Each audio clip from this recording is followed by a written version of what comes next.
आखिर यार काम है बाबा दारू पिए की बाबा ठंडा मंगावे ना पूछे भैया से तो बोले कि आप नहीं पीते ठंडा अब अभी आते पीजिए आप पानी। मेरा गंगा जी के मन था। गंगा जी के तो नहीं बोले थे बाबा तो ये तो मैं किसी को पैसा उधार वो एगो बड़का ठंडा लेते हैं आ देंगे तो गलती से तो हाथे चढ़ाए वो यारी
मनता माने हुए दूध ढालने के लिए कब दोगे?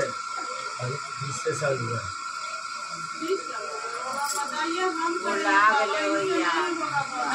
सूप पर बोला था ढालने के लिए नहीं दिया है।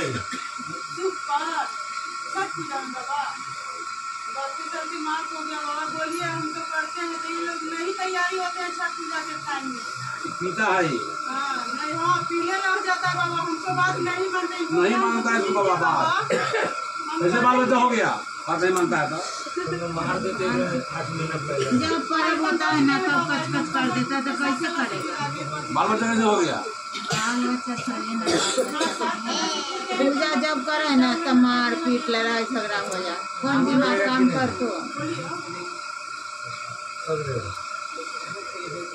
कितना चढ़ाएंगे बाबा दूध? आहे बालक नीरा बुद्धि आहे माया बालक नीरा बुद्धि आहे माया आहे एक बनाया किलिया आहे सिकारा आहे गोगोरा किलिया आहे सिकारा मैया कैसे झाला बंधारा बाबा के देवा